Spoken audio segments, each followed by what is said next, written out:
65절까지의 말씀이 됩니다.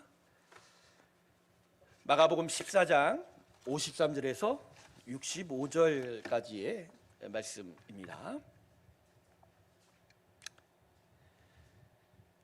자, 자막으로도 나오고 있고요. 또 성경으로도 이미 찾으신 줄 믿습니다. 제가 봉독합니다.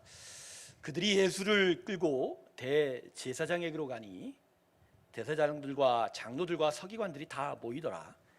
베드로가 예수를 멀찍이 따라 대제사장 집들 안까지 들어가서 아랫사람들과 함께 불을 쬐더라. 대제사장들과 온 공회가 예수를 죽이려고 그를 칠 증거를 찾되 얻지 못하니 이는 예수를 쳐서 거짓 증언하는 자가 많으나 그 증언이 서로 일치하지 못함이라. 어떤 사람들이 일어나 예수를 쳐서 거짓 증언하여 이르되 우리가 그의 말을 들으니 손으로 지은 이 성전을 내가 헐고 손으로 짓지 아니한 다른 성전을 사흘 동안에 지으리라 하더라 하되 그 증언도 서로 일치하지 않더라. 대제사장이 가운데 일어서서 예수에게 물어 이르되 너는 아무 대답도 없느냐? 이 사람들이 너를 치는 증거가 어떠하냐 하되 침묵하고 아무 대답도 아니하시거늘 대제사장이 다시 물어 이르되 내가 찬송받을 이의 아들 그리스도냐? 예수께서 이르시되 내가 그니라.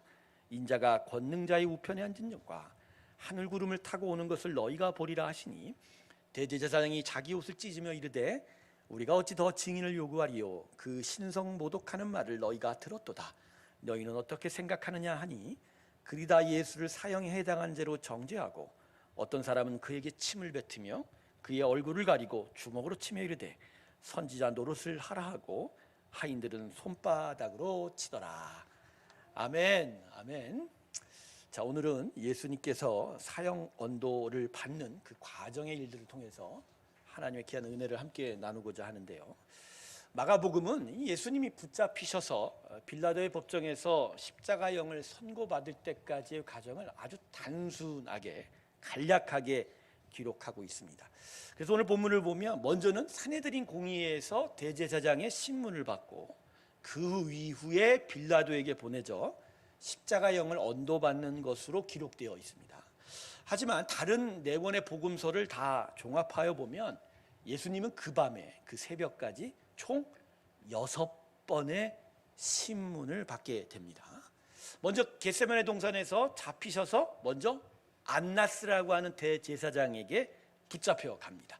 안나스는 사실 대제사장의 직분은 아니었어요. 그러나 오랫동안 대제사장을 역임했고 그 해는 자신의 사위인 가야바에게 대제사장을 위임해 준 상황이었어요. 어쨌든 간에 실권자였기 때문에 안나스에게 불려와 신문을 당하고 그리고 나서 바로 옆집에 이제 가야바의 대제사장 관저로 가서 두 번째 신문을 당합니다.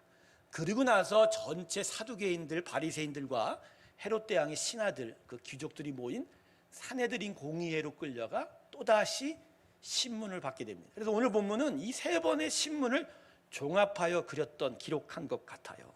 하여간 이 세 번의 신문을 통해서 대제사장 무리들, 바리새인들은 예수님을 이제 죽일 것을 결정하게 되지요. 하지만 이들이 예수를 자기들의 손으로 죽일 수는 없었어요. 왜냐하면 예수님의 제목이 특별한 것이 아니었고 또 당시엔 사람을 죽일 권한은 산헤드린 공의의 자치권을 허락받지 않았어요. 그러다 보니까 이 죽음을, 십자가형을 언도받기 위해서는 로마 제국의 손을 빌려야 했고 또 로마의 손에 의해 죽어야 자신들을 향한 백성들의 밀란이나 저항을 없앨 수가 있었습니다. 그래서 이 세 번의 신문 끝에 제사장들은 이 예수님을 어디로 보내냐면 그 유명한 빌라도로 총독관저로 보내게 됩니다. 사실 총독관저는 예루살렘 성에는 없었어요. 하지만 6월절에 많은 이스라엘 백성이 순례를 오다 보니까 밀란이 일어날까 봐 총독이 저 위에 가이사라 빌립보에서 예루살렘으로 파견 나와서 이 총독, 예루살렘의 총독, 그러니까 파견 총독관저에 있었던 그때였어요. 그다음에 쉽게 예수님을 총독에게 보낼 수 있게 됩니다. 그래서 예수님을 죽일 것을 요청하게 되죠. 그래서 새벽녘에 빌라도에게 보내져 네 번째 신문을 받게 됩니다. 그런데 이 신문 속에서 빌라도가 예수의 죄를 도무지 발견할 수가 없는 거예요. 그리고 이 이스라엘 백성들이 대제사장의 손에 죽여야, 그러니까 지들이 원하는 대로 해다가는 큰일 날 것 같아서 그래서 빌라도가 예수님을 또 어디다 보냅니까? 헤롯 대왕. 그러니까 헤롯 대왕은 이전 헤롯 대왕이 아니라 그때 당시 분봉왕으로서 갈릴리 북부를 다스리고 있던 헤롯의 넷째 아들이 있어요. 그 왕에게 이제 6월절이라 다시 그 사람들이 예루살렘 내려왔었는데 헤롯 대왕에게 보내게 되고, 그렇지만 헤롯 왕은 또 자기의 손으로 죽였다는 큰일 나니까 다시 어디로 보냅니까? 빌라도에게 보내서 마지막 6번째 빌라도의 신문을 받은 끝에 예수님이 최종 십자가형을 언도받게 되는 거예요. 그래서 예수님의 이 최후의 행적을 시간대로 보면 그 목요일 자정 무렵 한 11시 반 정도에 붙잡히셨던 것 같고, 그리고 그 다음 날 새벽, 금요일 새벽 4시 정도까지 총 4번이나 신문을 받아요. 그리고 4시 이후에 닭이 울고 난 다음에 다시 빌라도에게 갔다 헤롯한테 갔다 다시 빌라도에게 오는 그 과정 속에서 8시 정도까지 또 다시 3번의 신문을 받고, 그러고 나서 마지막으로 아마 오전 9시 전이었을 거예요. 십자가형을 언도받고 난 다음에 총독관저 옆에 있는 성 안토니아 요새에서 채찍질을 40대나 맞고, 그리고 나서 머리에 면류관을 쓴 채, 가시면류관을 쓴 채 등에는 뭘 졌죠? 십자가를 지고, 그리고 골고다 언덕을 향하여 행진하기 시작해서, 그래서 몇 시에 십자가에 달리셨을까요? 오전 9시 정도에 십자가에 올라가셨던 것 같고, 총 몇 시간을 견디셨을까요? 예수님 6시간을 견디셨어요. 오후 3시에 십자가에서 운명하신 것으로 여러 기록들, 복음서의 기록이 남겨져 있습니다. 그런데 저희가 이렇게 예수님의 최후의 모습을 좀 더 구체적으로 살펴보는 이유는 2가지입니다. 오늘 본문이 이러한 기록을 우리에게 남기는 이유는 2가지. 첫 번째는 어떻게 속전속결로 예수님에게 십자가형이 언도될 수 있지. 여러분, 사람을 사형시키는데 고작 걸린 시간은 그 새벽에 몇 시간 정도 걸렸다고요? 서너 시간밖에 걸리지 않았어요. 서너 시간의 신문 끝에 예수님은 너무 허무하게 금세 십자가형을 언도받고 그날로 당일로 처형을 받았다라는 것이죠. 그리고 그럼에도 불구하고 예수님의 반응은 내가 근이다라는 이 답 외에는 무반응이셨다. 이 본문의 기록을 통해서 이러한 것들을 살펴보면서 도대체 여기에는 어떤 영적 의미가 있는지를 좀 살펴본다면 예수님의 그날 밤의 행적 자체가 우리에게 너무나 큰 위로가 되고 은혜가 될 것입니다. 2가지로 좀 살펴보지요. 첫 번째는 예수님에 대한 이 십자가형을 언도하는 아주 빠른 이 과정을 보면 예수님을 대적하는 자들이 서로 미리 짜고 예수님을 함정에 몰아 넣은 것임을 분명하게 알 수 있습니다. 55절과 56절 한번 보세요. 55절에는 이렇게 이야기합니다. 대제사장들과 온 공회가 예수를 죽이려고. 자, 여러분, 예수를 죽이려고 하는 이 본문은 그냥 이들이 예수를 죽이고 싶었다의 바람이 아니라 예수를 죽이고자 이들이 얼마나 애써 준비하고 노력했느냐, 즉 예수님에 대한 음모가 있었다라는 것을 알려주고 있어요. 그러니까 미리 이 사람들이 예수를 죽이려고 여러 가지 일을 했다라는 거죠. 그러다 보니까 그 다음 절에 뭐라고 얘기하죠? 55절 마지막 보면 그를 칠 증거를 찾되 얻지 못한. 그러니까 계속 증거 수집을 했다는 거예요. 예수님을 죽이기로 작정하니 죽일 제목을 찾고자 이들이 미리 준비했는데 그 준비한 증거가 부족했다, 이런 이야기가 바로 55절이에요. 그러고 나서 57절 보세요. 어떤 사람이 일어나 56절, 이는 예수를 쳐서 거짓 증언하는 자가 많으나 그 증언이 서로 일치하지 못함이라. 이건 무슨 말이죠? 여러 가지로 증거를 찾았기 때문에 증언자를 세웠는데 서둘러 음모를 꾸미다 보니까 서로 간의 증언이 맞지를 않은 거예요. 그러니까 예수님의 죄가 성립이 돼야 안 돼요? 안 돼요. 미리 준비했는데도 불구하고 이들이 준비를 완전히 못했어요. 그 이유는 뭘까 하면 왜냐하면 가룟 유다 때문이에요. 여러분, 우리가 마가복음을 통해서 이미 살펴봤어요. 이 바리새인들이 예수님을 죽일 것에 대해서 다 동의했는데, 제사장 무리들과, 그런데 6월절 이 순례 기간에 많은 이스라엘 백성이 있는 그 상황 속에서 예수를 죽이게 되면 어떻게 보면 밀란이 나고 저항이 크다 보니까 이 유월절에는 하지 말자 이렇게 서로 약속을 했는데 갑자기 목요일 날 오후에 누가 찾아왔어요? 가룟 유다가 찾아와서 예수를 넘겨주겠다. 오늘 밤 예수가 아마 산에 가서 기도하는데 그 주변에 사람이 거의 없을 거다. 그때 내가 끌고 갈 테니까 예수를 거기서 잡으면 쉽게 예수님을 포박할 수 있다. 자, 이렇게 예수를 잡아가라고 가룟 유다가 갑자기 팔아 넘기니 계획이 틀려져 버린 거예요. 그러니까 서둘러서 증인자들을 불러 모으고 재판을 준비했지만, 그렇지만 예수님을 모함하는 증거를 찾는 과정에서 무리수가 있다 보니까 서로가 예수는 나쁜 자다, 예수는 죽일 사람이다 라고 했지만 그 증거가 서로가 맞지가 않았던 거예요. 그런데 제가요, 이 본문을 보면서 정말 이들 제사장 무리들 정말 열심히 참 가상하다라는 것을 제가 깨닫게 됐습니다. 여러분, 예수님이 아까 몇 시부터 몇 시까지 이 새벽에 신문을 당했다고 했죠? 예수님이 자정 무렵에 붙잡히셨다고 했죠? 그리고 새벽 4시까지 총 3번의 신문을 받았다고 했죠. 신문을 받은 예수님 정말 피곤하셨지만 신문하는 사람도 힘들 것 아닙니까? 그 밤을, 잠을 자야 될 그 밤에, 그죠? 3군데로 옮겨 다니면서 그 많은 사람들이 예수님을 신문하고자 애를 쓴 걸 보면 이들의 노력도 참 가상하다. 그리고요, 제사장의 뜰에서 안나스와 가야바 2번의 신문을 받았지만 그 이후에 열려진 사내들인 공회의 신문은 더더욱 정말 가상한 일이에요. 왜냐하면 이 사내들인 공회는 일종의 유대인들, 이스라엘 백성의 자치기관이어서 총 명수가 70명이었습니다. 70명. 되게 많은 명수죠. 이게 많은 명수에서 이 일을 결정한다는 게 쉽지가 않아요. 그리고 사내들인 공회를 구성하고 있는 사람도 크게 3파로 나눠져 있어요. 먼저 율법학자들로 중심이 된 바리새파, 그다음에 제사장들로 중심이 돼서 부활을 없다 믿은 사두개파, 그리고 헤롯 대왕을 열심히 추종하는 열심당이어서 로마 제국의 반역을 꾀했던 열심당원들. 이 사람들이 3분파가 서로 모여 있다 보니까 무슨 결정하기가 너무나 어려워. 모이기만 하면 싸웠던 데가 이 사내들인 공의였다고 합니다. 그런데 그 밤에 모여봤자 한 1시간이나 신문을 했을까? 그런데 1시간도 채 신문하지 않았던 그 짧은 시간에 서로 갈등하고 싸웠던 이 3분파는 정말 쉽게 하나의 결론을 만장일치로 통과시킵니다. 그게 뭐라고요? 예수님을 죽이는 일. 엄청나죠, 여러분. 평소에 싸워서 어떤 의견도 통일하지 못했던 사람들이 한 가지 일에서는 온 마음을 합칩니다. 저는 그걸 느꼈어요.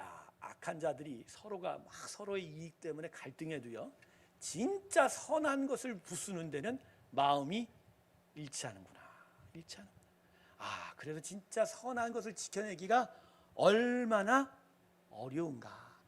악한 일에 하나가 되는 건 진짜 쉬운가 봅니다. 선한 일에 하나가 되는 건 너무 어려운데 악한 일에 하나가 되는 건 너무. 그래서 진짜 기도가 필요하고 진짜 악한 영향력을 맞서 싸우는 일이 너무 필요한 거죠. 하지만 예수님이 받은 이 모든 신문과 거기에 따른 모든 절차와 증거들은 다 불법이었습니다. 심지어 로마의 법을 가지고 이스라엘 백성들의 죄를 판단해야 될 총독이었던 빌라도가 분명하게 오늘 복음서에도 기록되어 있어요. 죄를 찾지 못하겠다고 하지 않습니까? 워낙 제사장 무리들이 죽이라고 하니까. 그래서 결국은 나중에 마지막으로 고안한 게 뭐죠? 감옥에 이미 갇혀진 흉악한 강도 하나가 있는데, 이 명절에는 특사를 한 사람 가석방 하는 제도가 있는데 그걸 통해서 예수를 풀어주고 싶었지만 이스라엘 백성은 예수가 아니라 누구를 원했다고요? 하나님의 아들이 아니라 흉악한 강도를 풀어주라. 그만큼 빌라도는 사실 죄가 없음을 분명히 깨달았다. 여러분, 시중에요 작은 책 하나가 나와 있어요. 빌라도의 증언이라고 해서 빌라도가 예수님을 심판하고 신문하던 과정을 자기의 자서전으로 친필로 쓴 글이 있어요. 그 글을 계속 읽어보면 빌라도의 글이라 그렇게 영적 가치는 없지만 예수님이 죄가 없다라는 건 빌라도도 분명히 알고 있었다. 그러니까 이 예수님을 신문하는 그날 밤의 모든 일들이 다 불법적이었고, 그죠? 불의했고. 오늘 보면 마지막 절을 보시면 이 제사장들과 리더들이 예수님을 죽이려고 결정하니까 그 밑에 있는 일반 성도들도, 백성들도 예수님에게 와서 침뱉고 욕하고 때리고, 그죠? 저주하고 조롱하는 불의한 일들이 너무 많아요. 사람이 무엇이간데 하나님의 아들에게 침을 뱉고 조롱하고 있냐라는 것이죠. 그리고요, 가장 중요한 게 뭔지 아세요? 저는 본문을 통해서 예수님의 이 신문 받은 과정을 통해서 뭘 느꼈냐면, 하나님의 아들, 어떻게 보면 요한복음 말씀으로 보면 이 땅을 만드시고 창조하시고, 그렇죠? 그리고 우리까지 만드셔서 우리를 사랑하셔서 그 모든 은혜와 그 능력을 베풀어 주신 그 성자 하나님이신 예수님이 우리들의 심판 법정에 세워졌다는 것. 완전한 의인이 죄인들에게 신문받고 있고, 거룩하신 하나님의 아들이 사람에게 재판을 받고 있고, 심판하실 하나님이 심판받을 자에게 재판을 받고 있는 이 모습, 이게 인류 최대 악이요, 우리가 결코 용서받지 못할 정말로 흉악한 범죄라는 것. 여러분 생각해 보세요. 우리를 짓고 우리를 다스릴 하나님을 지금 우리가 심판하고 있다는 생각을 해보세요. 이게 말이 됩니까? 결국 이것을 통해서 우리 예수님이 십자가에 죽으셨다. 그래서 성도 여러분, 십자가의 구원은 우선적으로 우리가 얼마나 흉악한 죄인인 것을 다시 한번 깨닫게 해요. 이런 예수님의 십자가 희생을 향한 그 귀한 이 절차와 과정의 이 속을 보면 진짜 사람이 얼마나 불의하고 불법을 행하는 자지. 그럼에도 불구하고 오히려 이러한 불법과 불의를 용서하시고 결코 이루어질 수 없는 불가능한 일을 이루신 예수님의 사랑을 우리가 깨닫게 됩니다. 할렐루야. 그래서 여러분, 십자가 앞에 서면, 그래서 십자가를 진짜 제대로 깨닫게 되면 십자가는 항상 우리를 겸손하게 만드는 거예요. 어떤 인생보다 나는 작습니다, 이러한 사람의 겸손이 아니라 크고 위대한 하나님의 공의와 그리고 크신 사랑의 은혜 앞에 우리는 언제나 작고 아주 미물에 불과한 것이라는 거예요. 그러면서도 불구하고 그 작아진 나의 마음속에 더더욱 큰 은혜를 부어주는 것, 그런 작은 나를 정말 사랑하셔서 오히려 이루어질 수 없는 십자가 구원을 이루신 그 하나님의 사랑을 깨닫게 될 때, 비록 우리는 겸손한 자로 작아지나 우리 안에 하나님의 사랑은 커져서 사실은 우리의 만족은 너무나 커지는 것입니다. 할렐루야. 그래서 여러분, 진짜 예수님을 만나면 기뻐할 수 있는 거예요. 지난 주일 설교가 진짜, 그죠? 우리 기뻐하라에 대해서 배우지 않았습니까? 기뻐할 수 있는 이유는 바로 그거예요. 다른 것 때문에 무엇을 얻고 무엇을 만족한다고 기뻐할 수 있는 게 아니에요. 이 땅은 항상 기뻐할 수 있는 일이 없어요. 진짜 진정한 기쁨을 얻을 수 있는 방법은 하나님이 우리에게 주신 것뿐이 없어요. 그건 오직 예수 그리스도입니다. 할렐루야. 일어날 수 없고 이루어져서도 안 되고 결코 가능 성립이 안 되는 일을 십자가에 이루신, 그리고 그 이유가 나를 사랑하신다라는 것 하나만으로 우리는 진짜 그분 앞에서 기뻐할 수 있게 되는 줄로 믿습니다. 할렐루야. 여러분, 바로 예배라는 건 이러한 과정, 이러한 고백을 통해서 기쁨을 얻게 되는 거예요. 아까 우리가 찬양을 하면서 제가 그런 생각을 했어요. 우리 오늘 부르는 찬양이 혹시 우리의 감정으로 부르는 찬양인가, 우리의 지식으로 부르는 찬양인가. 사실 어떤 날도요, 인도자도 그래요. 막 컨디션이 좋거나 막 은혜 충만한 날, 근데 사실은 감정이거든요. 감정적으로 할 때는 찬양도 뭐 어떤 때 기쁘게 부를 때가 있어요. 근데 어떤 날은 지치고 덥고 막 고단한 날은 찬양 부르는 것 자체가 힘들어. 기쁨보다는 아유 이거 힘드네. 제가 무슨 얘기하는 줄 아세요? 여러분이 찬양을 부를 때 그 시시각각 변하는 마음들이 있단 말이에요. 같이 잘 불러주면 나도 덩달아 잘 부르는데, 또 성도들이, 회중들이 또 모르는 찬양이 올 때나 뭐 박자가 틀리거나 하면 뭔가 이거 찬양이 좀 안 좋네 하면 또 안 부르기도 하고 그래요.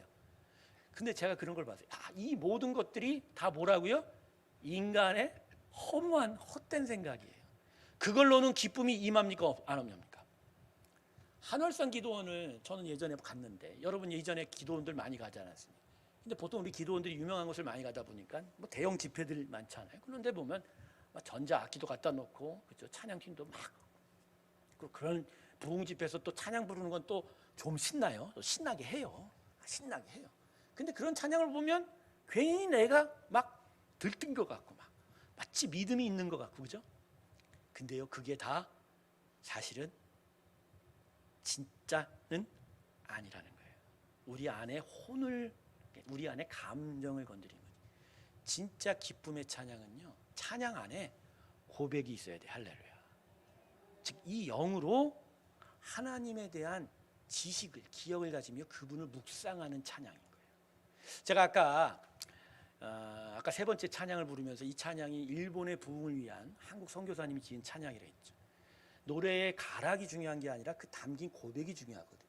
근데 그 고백을 같이 나누면서 하나님의 영광과 그 사랑을 기억하면 어떠한 음조이든지 박자든지 우리의 뭐 사운드가 좋고 나쁘건 떠나서 이 마음 안으로 하나님을 기뻐할 수 있습니다. 할렐루야. 그럴 때 진짜 그 어떤 것도 우리의 기쁨을 허물지 못하는 하늘의 기쁨이 나온다. 할렐루야. 그래서 진짜 십자가를 만나야 돼요. 예수를 만나고 십자가 앞에 설 때, 그래서 그 십자가를 제대로 깨닫게 되면 우리는 작아지지만 우리 안에 임한 하나님의 크신 은혜를 통해서 우린 진짜 지상 최대의 만족을 얻게 될 줄로 믿습니다. 예배가 바로 이런 자리인 거예요. 십자가를 알고 십자가 앞으로 나아가 믿음의 구원의 고백을 계속 되살리며 참된 기쁨을 얻고 돌아가는 것이 바로 우리의 보다 예배다. 그러니까 예배 자리 나오는 것이 방역 조치 말고는, 그죠? 기뻐해야 돼요. 근데 예배 자리에 마치 도살장에 끌려온 어린 양처럼, 그죠? 막 힘들어하던지. 가끔 전 그런 생각해요. 아니 어린 양처럼 끌려가는 분은 우리 예수님인데 왜 우리가 예배로 오는데 끌려오지요? 우리가 왜 교회를 찾아오는 게 괜히 내가 무엇 또 지켜야 하고 막 규칙인 줄 알고 끌려온, 그러지 않길 주님의 이름으로 축원합니다.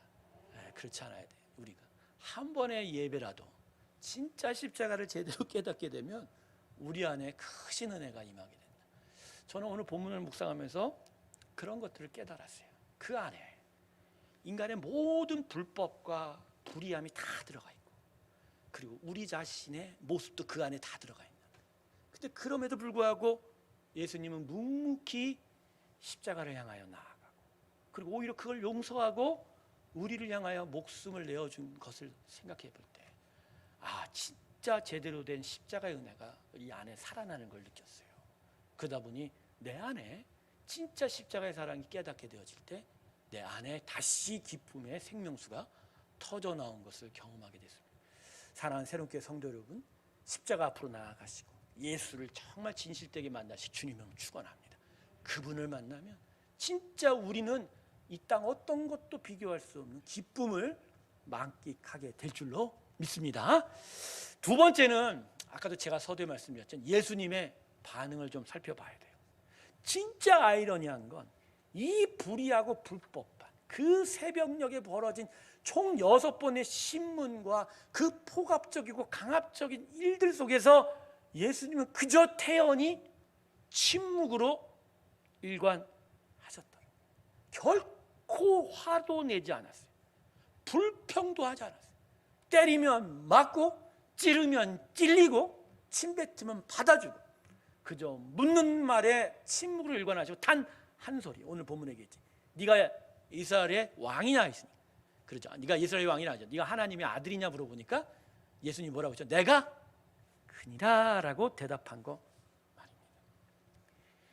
마가복음 15장을 읽어보면요, 다음 장을 보면 빌라도가 이 예수님의 이 모습 앞에서 질렸다고 해요. 놀랐다고 합니다. 어떤 죄인이라도 법정에 들어서면 떨기 마련이고 마음의 슬픔과 원망이 가득할 것인데, 예수님의 그 모습은 진짜 평안한 모습이었다. 그걸 보고 빌라도는 더더욱 예수님은 죄가 없음을 알았다는 거예요. 알았다. 태연하게 침묵으로 일관했던 그 모습. 그래서 여러분, 복음서 읽을 때마다 속 터지는 생각 한 번도 안 해보셨어요? 아니 예수님 진짜 자기 변호 좀 하시지. 자기가 누구냐고. 그죠? 그 모인 법정에서 하나님의 기적을 보여주시기만 해도, 그죠? 사태는 바뀌는 거 아닙니까? 그런 생각 안 해보셨어요? 성경 읽으면서? 야, 진짜 성경 진짜 날로 읽으셨네. 예수님이 돌아가시는 이 십자가에 죽는 이 과정 속에서 속 터져가고, 예수님이 진짜 이때 하늘에서 불이 떨어지는 진짜 기적을 보여주시고, 그죠? 갑자기 막 고통당하는 모습으로 힘껏 일어나셔갖고, 내가 하나님의 아들이다라고 하랬으면, 그죠? 완전히 역전이 되는 건 아니에요. 근데 예수님은 그냥 침묵으로 일관하신. 우리라으면 어떻게 됐을까요? 진짜 길길이 낯땠을 거예요. 그죠? 억울하기도 하고 원망스럽기도 하고. 사실 사람의 반응은 이게 정상인 거죠. 자, 그러면 무슨 이유로 예수님께서 이 억울한 일을 당하고도 침묵하셨을까요? 단 하나예요. 기적을 안 베푸신 이유도 단 하나예요. 왜? 예수님은 십자가에 죽으셔야 했기 때문에. 당신이 지금 기적을 베풀고 표적을 행해도 이 표적을 보고 사람들이 깨달아 하나님께 돌아오지 않는다는 거예요. 그 순간 예수님이 진짜 하나님의 아들 메시아인 정도만 깨닫지, 조금 시간 지나면 또다시 잊을 것이고, 그리고 제일 중요한 거, 그들은 하나님의 나라를 꿈꾸지 않았다는 거죠. 오히려 하나님의 아들이 베푼 그 기적을 통해서 자신들의 나라를 이루기를 원했다. 홍해가 갈라지는 역사를 경험했어도 이스라엘 백성은 곧이어 하나님께 불평했던 자들입니다. 오병이어의 기적을 체험했던 이스라엘 백성이 도리어 예수님을 십자가에 못 박으러 하지 않았습니까? 예수님은 안 거예요. 깨달은 거예요. 하나님도 예수님을 통해서 기적 베푸실 의향이 하나도 없어요. 그 방법으론 하나님의 역사가 나타나지 않는 거예요. 오직 뭐로만? 십자가로만. 할렐루야. 십자가로만 역사를 베풀어야 완고할 대로 완고한 이스라엘 백성, 그리고 사람들, 인류가 진짜 하나님 앞에 제대로 돌아올 수 있었다는 거예요. 그래서 침묵하셨던 거예요. 말을 안 하시고 무엇을 보여주셨다? 십자가를 보여주셨다. 할렐루야. 하지만 그냥 십자가가 아니었어요. 우리의 눈에 보여지는 것은 아무 움직임이 없는 조용한 고요 속의 정지한 모습 같지만, 그러나 그러한 침묵이 아니셨어요. 예수님이 십자가에 올라가는 과정 속에서 침묵하고 계셨을 때, 성부 하나님은 이 예수님의 침묵과 십자가 희생을 통해서 이 인류에게 가장 귀한 소식을 전할 준비를 하고 계셨다. 할렐루야. 사망 권세를 깨뜨릴 준비를 하셨고, 사흘 만에 예수를 부활할 준비를 하셨고, 그죠? 참된 부활의 진리가 선포됨으로 이 땅에 하나님의 역사가 나타나기를 준비하셨던 하나님의 역사가 이 시간 가운데 준비되었다. 할렐루야. 그래서 예수님의 침묵은 그냥 침묵이 아닌 거예요. 곧 이어질 믿음의 역사를 향한 하나님의 준비하심이었다. 할렐루야. 그래서 예수님의 이 침묵을 통해서 우리는 배워야 돼요. 때로는 답답하리만큼 그 침묵하는 일이 오히려 하나님의 역사를 불러 일으켰다는, 그리고 예수님의 그 침묵 가운데서 준비하셨던 하나님의 역사가 결국은 인류에게 구원의 역사를 주었던 일을 우리가 기억해야 하는 것입니다. 여러분, 우리 시대를 보세요. 침묵은 금이 아니에요. 세상 명언처럼 침묵은 진짜 약한 모습이죠. 그죠? 대통령 선거가 너무 가까우다 보니까 올림픽으로 기쁜 소식이 있음에도 불구하고 신문 일면은 뭐로 도배되죠? 누가 뭘 어떻게 벽화도 그리고 입당도 하고 뭘 했대더라. 근데 저는 그 소리들을 보면서 맞다 틀리다의 반응을 하는 게 아니에요. 세상은 자기를 주장하는 소리만 가득하다는 거예요. 난 맞다, 내가 옳다. 근데 여러분, 내가 맞다, 내가 옳다라는 소리가 무슨 소리인 줄 아세요? 내가 이 땅을 구원할 수 있다라는 거예요. 저는요, 모든 선거에 후보자들의 구호를 보면 그게 드러나요. 후보자들이 마치 메시아인 줄 알아. 내가 당선되면 이 군은, 이 시는, 이 나라를 내가 구원할 수 있다. 그러나 5년이 지나고 4년이 지나면 우리는 그럴 수 없는, 그냥 우리와 똑같은 인간의 약한 모습만 발견하게 되는 거죠. 사랑하는 성도 여러분, 이 세상이 필요한 건 예수님의 침묵을 배우는 것입니다. 할렐루야. 말로 하는 게 아니라 뭐로 인하셨죠? 십자가로. 말로 세상을 구원하는 분이 아니라 스스로 십자가에 자기를 내려놓고 하나님의 능력으로 부활되셔서 하나님의 진리를 선포했던 그 십자가, 그 예수의 복음만이 온전한 구원의 역사를 만들어냈다는 걸 세상이 배워야 되고 더더욱 예수 믿는 우리가 배워야 할 것입니다. 할렐루야.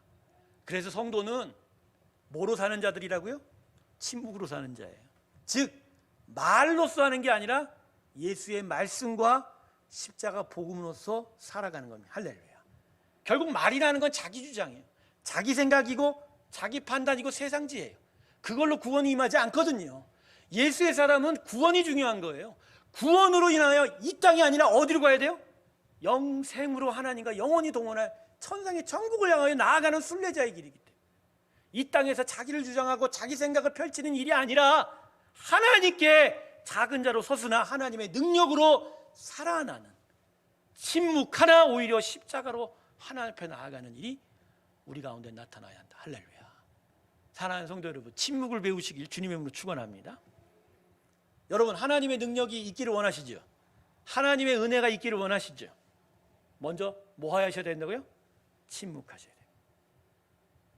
엘리야가 이세벨 말 한마디에 겁을 먹어서 그 전날 850대 1의 승리를 거뒀음에도 불구하고 저 북쪽 예루살렘에서 저 시내산 남쪽 호렙산까지 도망쳤어요. 얼마나 겁이 났나 봐요. 사람 말 한마디. 동굴 속에 들어가서 벌벌 떨고 있던 그 엘리야, 벌벌 떨고 두려운 그 마음 안에 그 어떤 소리도 들리지 않았거든요. 그런데 지진과 바람과 구름 소리, 빗소리가 임하면서 벼락 소리, 그 큰 음성이 지나가고 세비한 하나님의 음성을 듣고 다시 일어섰습니다. 할렐루야. 즉 자기의 말을 버리고 하나님의 음성에 귀 기울일 때 비로소 다시 일어설 수 있게 됐다. 할렐루야. 사람은 결국 침묵을 배워야 돼요. 자기의 주장, 자기의 말을 내려놓고 십자가의 말씀과 복음의 소리에 듣고 그 소리가 자신의 심령을 움직이게 될 때 비로소 회복과 구원의 영광을 얻게 되는 겁니다. 할렐루야. 그게 구원의 역사인 거예요. 그래서 인류에게, 사람에게 정말 있어야 될 것은 침묵의 역사예요. 침묵. 제가 세론교회 성도들하고 하고 싶은 어떤 한 프로그램이 있어요. 원단에 한번 정월 초하루에 하고 싶은 일인데, 금식을 하면 더더욱 좋고 아침부터 저녁까지 침묵하는 거예요. 그리고 오직 성경 말씀 읽고 듣는 소리만 듣는 거죠. 그래서 아침 예배하고 또 성경책 읽고 금식하고, 점심 예배하고 또 성경책 읽고 금식하고, 또 저녁 예배 읽고 집회하고, 그러고 나서 비로소 찬양하고 저녁에 죽 먹고 헤어지면 얼마나 좋을까. 할렐루야. 속으로 으실 거야. 아, 최봉림 목사가 우리를 굶겨 죽이려고 그러는구나 이제. 근데요, 우리가 말이 많잖아요, 그죠? 얼마나 말을 많아요. 집에 가면 텔레비도 틀고, 그죠? 얼마나. 근데 그게 중요한 게 아니라 뭐가 있어야 된다고요? 하나님의 말씀. 그걸 계속 집중하고 있는 거예요. 왜 하나님이 우리에게 침묵을 요구하시냐면요, 하나님에게 집중하기를 원하시기 때문에. 집중하셔요. 자, 우리가 인생을 살며 특별히 믿음으로 사는 우리의 삶 속에 어디에 대한 집중이 우리를 살립니까? 예수에 대한 집중을. 결국 겟세마네에서 잡히셔서 십자가로 올라가시기까지 예수님이 계속되는 침묵은 결국 사람의 정과 관계와 세상을 내려놓고 하나님께 집중하고자 하는 예수님의 집중이셨어요. 그냥 조용히 한 게 아니라 그 침묵 속에서 예수의 영은 무엇을 바라봤다? 하나님의 능력과 은혜만을 신뢰했다. 할렐루야. 그러니 죽음을 기꺼이 선택한 거죠. 그러면서 믿음으로 선택한 거죠. 그것을 의로 여기셔서 하나님은 예수님을 사흘 만에 부활시키고 보좌 우편에 앉아 이 땅을 다스릴 권세를 주시고 먼 훗날 그분이 다시 오실 때 온 세상을 심판하실 영광의 일까지 맡기셨다. 할렐루야. 침묵을 배우시길 주님의 이름으로 축원합니다. 말의 조용함이 아니고요, 우리 인생의 소리를 내려놓고 하나님의 말씀에 침묵한다면 그분은 그 침묵을 통해서 역사하실 것이고, 그리고 이루어 주실 것이고, 끝내 우리를 온전한 복음의 소망과 구원의 역사에 충만한 가운데로 인도하게 될 줄로 믿습니다. 새롭게 성도 여러분에게 예수의 침묵을 배우고 그 침묵 안에서 하나님의 구원의 역사에 대한 소망의 가득함이 있기를 주님의 이름으로 축원합니다. 기도하겠습니다. 하나님, 오늘 예수님의 침묵은 가끔 속 터지는 마음을 만듭니다. 하나님, 예수님을 통해서 기적을 베푸시지요. 하나님, 예수님을 통해서 변론을 하시지요. 그래서 예수님이 하나님의 아들이요, 진짜 하나님의 능력의 아들됨을 알려주시지 왜 이렇게 침묵하시고 그저 묵묵히 당하셨습니까? 하지만 이 침묵은 예수를 믿는 오늘 우리에게 너무나 귀한 은혜를 제공합니다. 복음은 예수의 침묵을 통해서 얻어졌고 십자가의 은혜는 바로 예수의 침묵을 통해서 얻어진 것을 깨닫게 하므로 우리 안에 인생의 소리와 말이 중요한 것이 아니라 십자가가 중요하다는 것을 또다시 가르쳐주고 그 십자가만이 우리에게 완전한 승리를 이루어진다는 것을 오늘 알려주시려고 예수님 그 2000년 전 그 무모한 불법과 불의가 판치는 그곳에서 침묵하며 묵묵히 십자가로 올라가셨다는 것, 하나님의 사랑이 이처럼 크고 하나님의 교훈이 이처럼 놀랍습니다. 오늘 이 말씀을 기억하는 자마다 하나님의 크신 은혜로 인도하여 주시옵소서. 우리 안에 무엇에 대한 집중과 우리 안에 무엇이 필요한지를 다시 깨닫게 하여 주시옵시고 온전히 하나님만을 바라보는 아버지 귀한 자녀들이 되게 하여 주시옵소서. 오늘 이 시간 여러분과 함께 두 가지 기도 제목을 함께 나누고 우리 기도하며 나아가기를 원합니다. 모든 불법과 불의 가운데 계셨던 예수님, 그러나 그 예수님은 묵묵히 십자가로 나아가셨습니다. 그 불의와 불법 안에 의리의 죄가 있습니다. 그러나 그것을 용납하시고 오히려 용서하시고 우리에게 크신 은혜를 베푸신 그 십자가가 나를 향한 하나님의 사랑인 것을 다시 깨달으면서 오늘 우리의 예수님의 십자가 앞에 정말로 귀하게 하나님의 사랑을 고백하며 그 은혜를 찬양하며 나아가기를 원합니다. 여러분, 오늘 이 시간 고백할 때 무엇을 달라고 얻으려 하지 마시고 그저 예수님의 그 사랑이 너무나 귀합니다라고 고백하십시오. 하나님 우리의 고백 위에 축복하셔서 더더욱 우리를 용서하신 하나님의 크신 사랑을 경험케 하실 것입니다. 우리 다 같이 하나님을 향하여 고백하며 나아갑니다. 함께 기도하겠습니다. 하나님, 이 십자가가 얼마나 귀한지, 십자가에 돌아가신 그 예수님 안에서 우리가 얼마나 불법과 불의함으로 주님 앞에 섰었는지, 예수님을 못 박았던 자 우리요, 예수님을 괴롭혔던 자 우리요, 예수님의 얼굴에 침 뱉고 예수님을 손으로 때리고 예수님을 거짓 증거하고 송사하고 하나님, 공의가 어디 있었습니까? 정의가 어디 있었습니까? 하나님의 은혜와 긍휼을 어디 있었습니까? 우리는 불법한 자였고 불의한 자였습니다. 예수님을 죽였던 저 바리새인 이스라엘 백성들 안에 우리가 있고 저 불법과 공의로 하나님의 아들이 십자가에 죽을 때 우리는 그 밑에 서서 그것이 마땅하다고 소리쳤던 자였습니다. 그런데 하나님, 그 십자가가 오늘 우리에게 주어졌습니다. 그리고 오히려 우리를 탓하지 아니하시고 우리를 용서함으로, 그래서 오히려 우리를 사랑한다 말씀하시니 그 넉넉하고 풍성한 하나님의 사랑이 우리 가운데 있음을 다시 깨닫게 됩니다. 하나님, 예수의 십자가 앞에 거듭거듭 나아가는 저희 심령이 되게 하시고 다시 예수님 만나서 그 십자가의 사랑 앞에 하나님 예수에 대한 사랑을 고백하는 자 되게 하시고 하나님의 은혜에 충성함으로 나아가는 저희가 되게 하여 주시옵소서. 예수를 만나 거듭거듭 예수의 은혜로 살아나는 영혼들 되게 하시고 우리 안에 정말로 참된 은혜와 생명은 오직 예수를 통하여 온다는 걸 깨닫게 하시고 예수님 다시 만나고 또 예수님을 계속하여 만나는 그 십자가 앞으로 우리 성도들을 인도하여 주시옵소서. 하나님, 이 성도들에게 임하여 주시옵소서. 이 성도들에게 임하여 주시옵소서. 두 번째는 예수님의 침묵을 배우고자 하나님께 간구하며 나아가겠습니다. 우리가 그저 말이 없는 고요함이 침묵이 아닙니다. 십자가로 우리의 삶을 이루어가기를 하나님께 간구함이 우리의 침묵일 것입니다.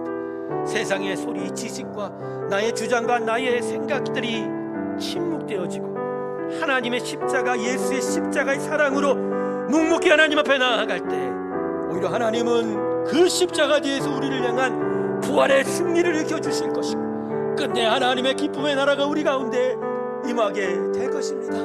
오늘 이 시간 이 십자가의 능력, 침묵의 능력을 주님께 간구하며 아버지 십자가를 주시옵소서. 세상의 소리와 나의 주장이 침묵되게 하시고 십자가를 말하고 십자가를 찬양하는 우리의 영혼의 간구와 기도와 찬양이 있게 해달라고 우리 하나님께 기도하며 나아가겠습니다. 함께 기도합니다. 할렐루야. 감사하신 하나님 아버지, 우리 가운데 역사하여 주시오. 우리 가운데 임하여 주시옵소서. 십자가의 능력이 있게 하여 주시고 내 안에 자기 주장과 생각들이 무너지게 하시고 나의 주장, 나의 소리, 세상의 지식과 세상의 소리들은 멀어지게 하여 주시고 침묵되게 하시고 오직 십자가를 말하고 예수를 말하고 예수의 말씀을 말하고 하나님의 능력 십자가가 있게 하여 주시오.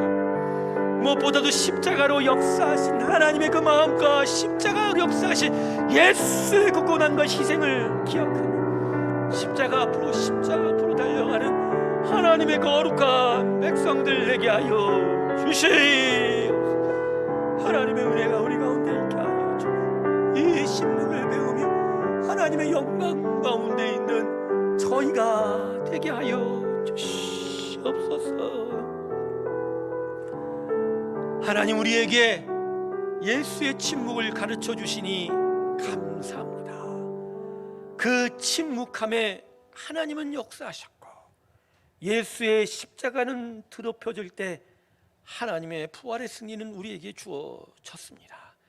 이것을 기억하며 세상의 소리와 자신의 주장들을 내려놓고 침묵하게 하되 예수의 십자가를 말하며 예수의 십자가 사랑을 노래하며 하나님의 말씀을 드높일 때 우리 안에 하나님의 역사가 나타나는 것을 기억하는 성도들 되게 하여 주시옵소서.